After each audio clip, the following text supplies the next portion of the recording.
Students, आज का topic है एडमिनिस्ट्रेटिव लॉ यानी प्रशासकीय कानून।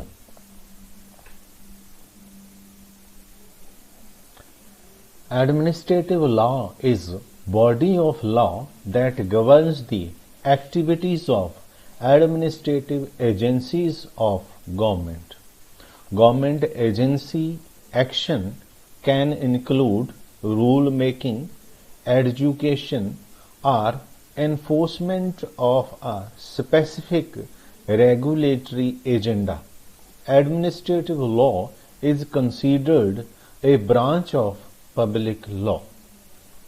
According to Dr. M.P. Sharma, administrative law is the law of the official powers and responsibility of law which determines the amount of discretion permitted to administrative officers and agencies. अर्थात कोई भी देश अपने नागरिकों को न्याय उपलब्ध कराने के लिए शासन प्रणाली का मुख्य उद्देश्य होता है।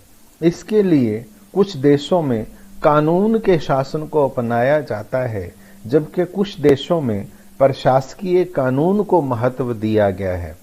प्रशासकीय कानून अपने व्यापक अर्थों में व्यापक रूप से कानून का वह समस्त समशिष्ट रूप है जिसका संबंध लोकतंत्र से है।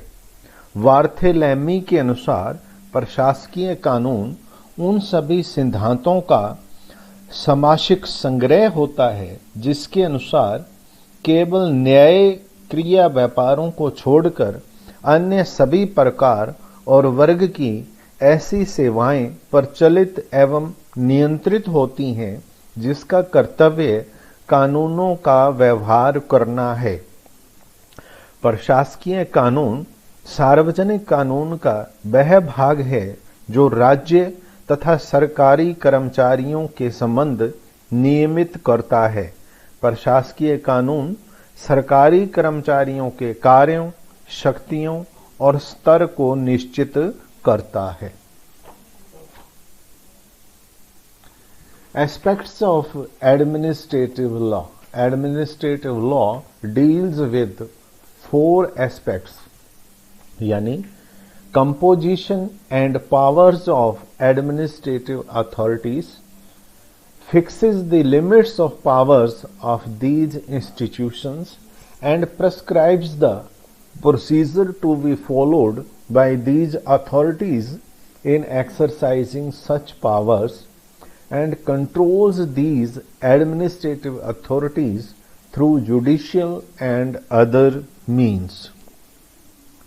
यानी एडमिनिस्ट्रेटिव लॉ के 4 एस्पेक्ट ये हैं कि ये composition and power of administrative authority यानी प्रशासनिक अथॉरिटीज की कंपोजिशन और उनकी शक्तियों के बारे में संबंधित है। दूसरा, यह एडमिनिस्ट्रेटिव अथॉरिटीज की पावर्स को लिमिट करता है और ये प्रोसीजर भी बताता है कि किस तरीके से इन अथॉरिटीज ने अपनी पावर्स को यूज करना है, और ये इन अथॉरिटीज को भी कंट्रोल करता है कि वो किस तरीके से अपनी पावर्स को यूज करें। Now we go to sources of administrative law. Following are the sources of administrative law. Number 1, legislative acts यानी व्यवस्थापिका द्वारा निर्मित कानून। प्रशासकीय कानून का सर्वप्रथम और महत्वपूर्ण स्रोत है व्यवस्थापिका द्वारा बनाए जाने वाले कानून। विधानमंडल किसी पारित प्रस्ताव द्वारा अथवा कानून का निर्माण करके कार्यपालिका को किसी क्षेत्र अथवा विषय से संबंधित प्रशासकीय कानून बनाने का अधिकार देता है। उदाहरण के लिए प्रत्याधिकार विधान यानी डेलीगेटेड लेजिस्लेशन का मुख्य स्रोत व्यवस्थापिका ही है। दूसरा इसमें सोर्स है दैट इज ऑर्डिनेंस यानी अध्यादेश। अध्यादेश प्रशासकीय कानून का एक महत्वपूर्ण स्रोत है। अध्यादेश उस परिस्थिति में लागू किए जाते हैं जब विधायिका अर्थात संसद का अधिवेशन ना हो रहा हो एवं किसी विशेष प्रकार के कानून को लागू करना आवश्यक हो, तो प्रशासकीय अधिकारियों द्वारा इन अध्यादेशों के पालन के विषय में नियम विनियम बनाए जाते हैं तथा अधीनस्थ कर्मचारियों को दिशा निर्देश जारी किए जाते हैं। और तीसरा सोर्स है चार्टर यानी आज्ञा पत्र। आज्ञा पत्र प्रशासकीय कानून का एक महत्वपूर्ण स्रोत है। देश के मुखिया को देश की परिस्थिति एवं कानून व्यवस्था की स्थिति को देखते हुए किसी नवीनतम परिवर्तन के लिए अथवा किसी प्रबंधकीय सुधार के लिए आज्ञा पत्र जारी करने का अधिकार होता है। इन आज्ञा पत्रों के पालन के संबंध में प्रशासकीय अधिकारियों द्वारा नियम विनियम या दिशा निर्देश घोषित किए जाते हैं और वे सब प्रशासकीय कानून के ही अभिन्न भाग हैं। इस प्रकार आज्ञा पत्रों को प्रशासकीय कानून का महत्वपूर्ण स्रोत माना जाता है।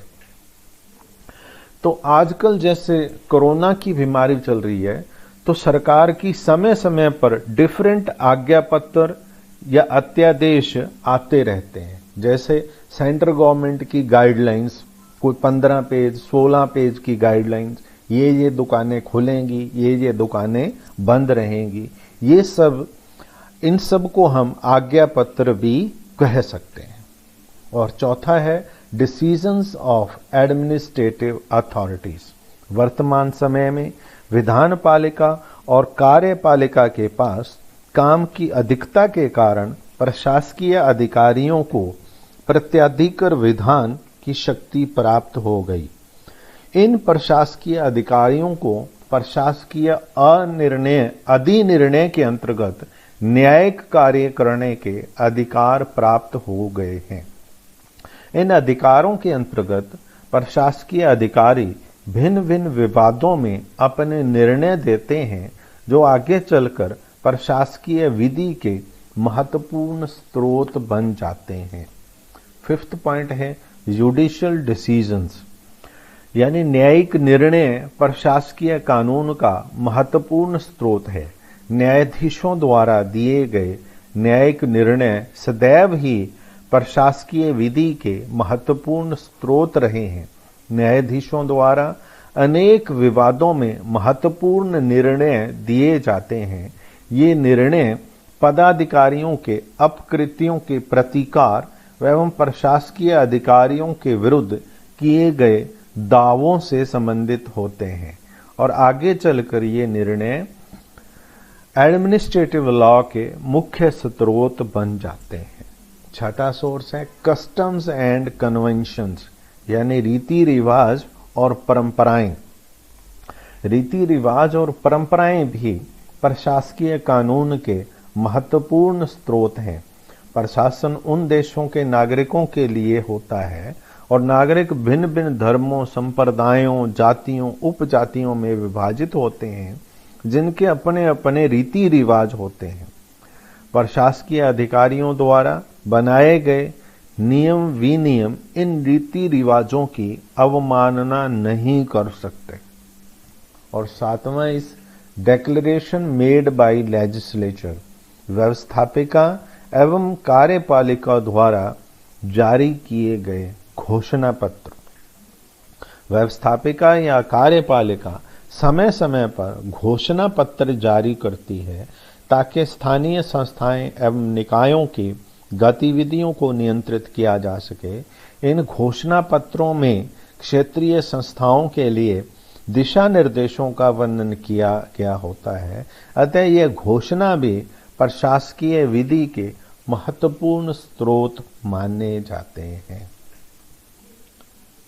Next is causes of growth of administrative law यानी एडमिनिस्ट्रेटिव लॉ के विकास के कारण। Mentioned below are the causes of growth of administrative law,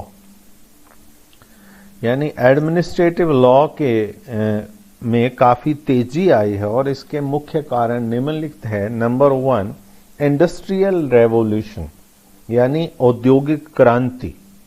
औद्योगिक क्रांति में प्रशासकीय कानूनों के विकास में महत्वपूर्ण भूमिका निभाई है। औद्योगिक क्रांति से पूर्व उत्पादन के साधन बहुत सीमित थे, उन पर व्यक्तियों का अधिकार होता था, वे सरकार से स्वतंत्र होते थे।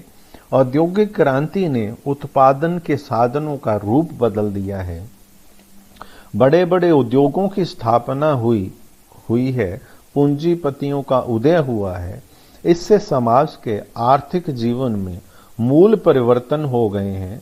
पूंजीपति अपनी शर्तों पर श्रमिकों से काम कराने लगे। सरकार को श्रमिकों और आम जनता की हितों की रक्षा के लिए कानून बनाने पड़े, सामूहिक हित के लिए नए कानून बनाने पड़े और प्रशासकीय कानूनों का विकास हुआ। दूसरा रीजन है सरकार के कार्यों में वृद्धि, यानी increase in functions of government. सरकार के कार्यों में वृद्धि होने के कारण प्रशासकीय कानूनों का महत्व बढ़ा है। श्रमिक संगठनों और कल्याणकारी कार्यों से सरकार के उत्तरदायित्व में बहुत अधिक वृद्धि हुई है। सामूहिक हित के लिए और व्यक्तिगत स्वतंत्रता के लिए, जन कल्याण के लिए पुराने कानूनों की जगह नए कानूनों का जन्म हुआ। इसी से प्रशासकीय कानूनों का विकास हुआ। Third is stress on social welfare, यानी सामाजिक कल्याण पर बल। सामाजिक कल्याण के विकास के साथ साथ प्रशासकीय कानूनों का भी विकास हुआ, क्योंकि प्रशासकीय कानून सार्वजनिक स्वास्थ्य, आवास, शिक्षा आदि पर बल देता है, इनके स्तर को ऊंचा उठाता है। तो आम व्यक्ति भी यही सुविधाएं चाहता है और इस तरह प्रशासकीय कानूनों का विकास होना स्वाभाविक था। And fourth point is special technical knowledge, यानी विशेष तकनीकी जानकारी। विशेष तकनीकी जानकारी की आवश्यकता ने भी प्रशासकीय कानूनों को बढ़ावा दिया है। प्रशासकीय कानून द्वारा निर्धारित स्वास्थ्य, शिक्षा या सफाई आदि के स्तरों के लिए विशेष जानकारी की आवश्यकता होती है। ऐसे व्यक्ति साधारण न्यायालयों में नहीं होते। डॉक्टर MP शर्मा के अनुसार विशिष्ट विषयों के लिए विशेष अधिकारियों की स्थापना की जाती है। अतः प्रशासकीय न्यायालय इस कार्य को बड़ी ही शीघ्रता और सफलता के साथ कर सकते हैं। And fifth point is provides a special status for administrative officers. प्रशासकीय कानून सरकारी कर्मचारियों को एक विशेष स्तर प्रदान करता है जो कि प्राय आम नागरिकों को प्राप्त नहीं होता। प्रशासकीय कानून से कर्मचारी अपने विवेक और अधिक स्वतंत्रता से कार्य करते हैं, जो कि कुशल प्रशासन के लिए आवश्यक है। डायसी ने भी यह स्वीकार किया है कि यदि आधुनिक राज्य अपने वर्तमान उत्तरदायित्व का उचित रूप से निर्वाह करना चाहता है तथा व्यापार में उसे दलीय व्यवस्था से प्रतियोगिता करनी है, तो सार्वजनिक हित को प्राप्त करना है, तो सार्वजनिक कर्मचारियों के अधिकारों को और उनके कार्य क्षेत्र को व्यापक बनाना पड़ेगा। छठा पॉइंट इज एक्सपेरिमेंटल मेथड, यानी प्रायोगिक विधि। विभिन्न विद्वानों के अनुसार प्रशासकीय विधि के विकास का महत्वपूर्ण कारण इसकी टेक्निकल नेचर है। सामयिक समस्याओं से निपटने के लिए प्रशासकीय अधिकारी नित नए उपाय करके नई नई तकनीकें, विधियां और सुधार लागू करते हैं। सातवां point, faith in administrative courts. प्रशासकीय न्यायालयों में विकास। वर्तमान समय में प्रशासकीय न्यायालयों में जनता का विकास बढ़ा है, जिस कारण प्रशासकीय कानून का तेजी से विकास हुआ है। 8वां पॉइंट इज स्पीडी प्रोसेस, प्रक्रिया में तेजी। प्रशासकीय कानून का विकास होने का एक अन्य महत्वपूर्ण कारण यह है कि साधारण न्यायालयों की अपेक्षा प्रशासकीय न्यायालय अपना कार्य शीघ्रता से करते हैं। And 9th is less expensive, यानी कम खर्चीले। प्रशासकीय न्यायालयों में न्याय प्राप्ति में अधिक व्यय नहीं होता है। इस प्रकार हम कह सकते हैं कि राज्य के कल्याणकारी स्वरूप और प्रशासन की जटिलता के कारण प्रशासकीय कानून का विकास प्रत्येक देश में हो रहा है। भारत इसका अपवाद नहीं है। वास्तव में यहाँ कहीं भी लोक प्रशासन है, वहाँ प्रशासकीय कानून का होना भी आवश्यक हो गया है। और इसके साथ ही थैंक यू वेरी मच।